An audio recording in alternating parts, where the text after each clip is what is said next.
Shalom saudaraku yang dikasihi oleh Tuhan. Selamat hari Minggu. Sungguh kita bersyukur kepada Tuhan dapat bertemu kembali di dalam perenungan firman Tuhan pada hari ini, Minggu 7 Agustus 2022. Kita bersyukur karena kita diberikan kesempatan kembali untuk dapat memuji menyembah Tuhan. Bahkan kita boleh menikmati berkat-berkat Tuhan sepanjang hidup kita. Saudara yang dikasihi oleh Tuhan, kalau saat ini kita boleh mendengar firman Tuhan, biarlah kita boleh memiliki sikap yang benar. Kita bersama-sama fokus kepada kebenaran firman Tuhan, dan kita menyerahkan hidup kita sepenuhnya agar Tuhan memberikan kita kekuatan untuk dapat melakukan firman-Nya. Nah saudaraku, mari kita persiapkan hati kita untuk mendengar sabda Tuhan pada hari ini. Kita bersatu di dalam doa. Bapa kami yang di surga, dikuduskanlah nama-Mu. Datanglah kerajaan-Mu, jadilah kehendak-Mu di hidup kami seperti di surga. Ya Bapa, kalau pada saat ini kami rindu lebih lagi bersekutu dengan Tuhan, sebelum kami dapat melakukan aktivitas kami, urapi kami Tuhan, berkati setiap kami untuk dapat mendengar firman-Mu. Kami rindu firman-Mu yang menguduskan, firman-Mu yang memberikan kami pencerahan, bahkan dapat menuntun langkah-langkah hidup kami.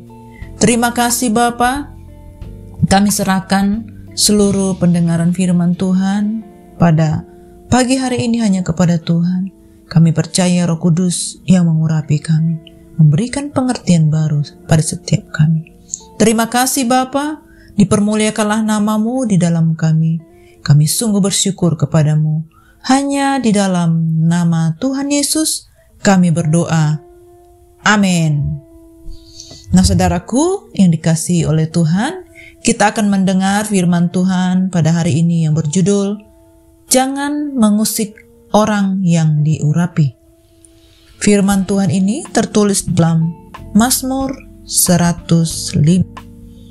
Nah saudaraku, kita akan bersama-sama membaca firman Tuhan ini di dalam Mazmur 105. Saya akan membacakan beberapa ayat dari pasal ini.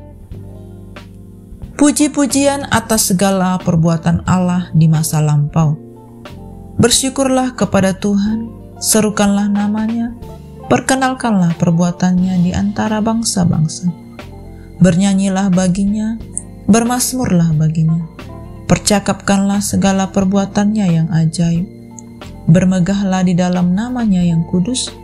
Biarlah bersuka hati orang-orang yang mencari Tuhan. Carilah Tuhan dan kekuatan-Nya. Carilah wajah-Nya selalu. Ingatlah perbuatan-perbuatan ajaib yang dilakukannya, mujizat-mujizatnya dan penghukuman-penghukuman yang diucapkannya. Hai anak cucu Abraham hamba-Nya, hai anak-anak Yakub, orang-orang pilihan-Nya. Dialah Tuhan Allah kita di seluruh bumi, berlaku penghukuman-Nya. Ia ingat untuk selama-lamanya akan perjanjian-Nya, firman yang diperintahkannya kepada 1000 angkatan, yang diikatnya dengan Abraham dan akan sumpahnya kepada Ishak. Diadakannya hal itu menjadi ketetapan bagi Yakub, menjadi perjanjian kekal bagi Israel. Firman-Nya, kepadamu akan kuberikan tanah Kanaan sebagai milik pusaka yang ditentukan bagimu. Ia tidak membiarkan seorang pun memeras mereka. Raja-raja dihukumnya oleh karena mereka. Jangan mengusik orang-orang yang kuurapi, dan jangan berbuat jahat kepada nabi-nabiku. Saudaraku yang dikasihi oleh Tuhan, kita bersyukur buat firman Tuhan yang sudah kita dengar. Adalah sangat penting bagi kita untuk mengerti akan ayat di atas. Karena sebab akibat dari ketidakmengertian kita akan ayat-ayat tersebut sangatlah fatal bagi kita. Sudah banyak kejadian yang terjadi yang ujung-ujungnya dimulai karena mengusik orang-orang yang Tuhan urapi. Daud sangat menghormati orang yang diurapi Tuhan, walaupun hidupnya sangat menderita karena dikejar-kejar oleh Saul untuk dibunuh, tetapi Daud tetap menghormati Saul. Bahkan ketika ada kesempatan untuk membunuh Saul yang tertidur pulas, Daud tidak melakukannya, melainkan hanya memotong punca jubah Saul. Saudaraku, mengapa kita harus menghormati orang-orang yang diurapi Tuhan ataupun hamba-hamba Tuhan? Yang pertama, karena firman Tuhan ada di dalam hidup mereka. Dengan menghormati orang yang diurapi Tuhan, berarti kita menghormati firman Tuhan, yakni Kristus sendiri. Yang kedua, otoritas Tuhan dipercayakan kepada mereka. Otoritas berarti kuasa, kepercayaan atau seorang yang menjadi duta. Menghormati mereka berarti adalah menghormati Tuhan. Tunduk kepada mereka berarti tunduk kepada Tuhan.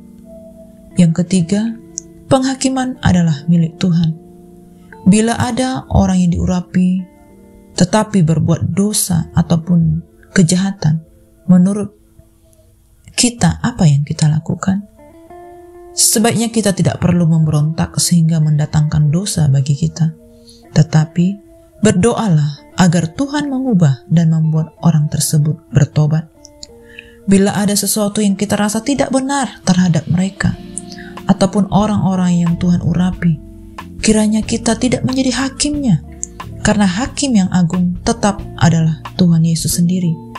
Yang Tuhan inginkan daripada kita adalah sebagai tubuh Kristus untuk saling menjaga, saling menopang satu dengan yang lainnya, tidak menjelek-jelekkan atau berlaku tidak sopan terhadap satu dengan yang lain.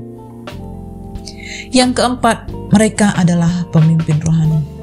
Bila memberontak atau melawan mereka, berarti kehidupan rohani kita menjadi sakit. Kehidupan rohani kita tidak mengalami damai sejahtera dan pertumbuhan yang sehat. Hindari berbicara negatif tentang hamba-hamba Tuhan. Jauhilah kepahitan terhadap gereja maupun hamba Tuhan, agar kita selalu bisa menghormati para hamba Tuhan. Saudaraku, tugas kita adalah berdoa agar gereja Tuhan dijauhkan dari segala perpecahan. Iblis menyerang gereja melalui gosip, fitnah, kesombongan, keserakahan, dan keduniawian, sehingga hal-hal itu akan memecah belah gereja. Gereja yang terpecah-pecah memicu jemaat untuk tidak menghormati hamba-hamba Tuhan ataupun orang-orang yang diurapi Tuhan, sehingga mendatangkan dosa bagi diri mereka sendiri. Seperti firman Tuhan di dalam 1 Petrus 2 ayat 17 berkata, "Hormatilah semua orang, kasihilah saudara-saudaramu, takutlah akan Allah, hormatilah Raja." Amin. Demikianlah firman Tuhan yang dapat kita dengar pada hari ini, saudaraku. Mari kita mengevaluasi, merenungkan firman Tuhan ini lebih lagi. Kita koreksi diri kita, apakah hidup kita, perkataan, keputusan kita sesuai dengan kebenaran firman Tuhan. Mari kita sungguh-sungguh belajar kepada firman Tuhan yang hidup, dan kita menjadi hamba Tuhan, menjadi pelaku firman Tuhan. Kita akan menjadi orang-orang yang dipilih.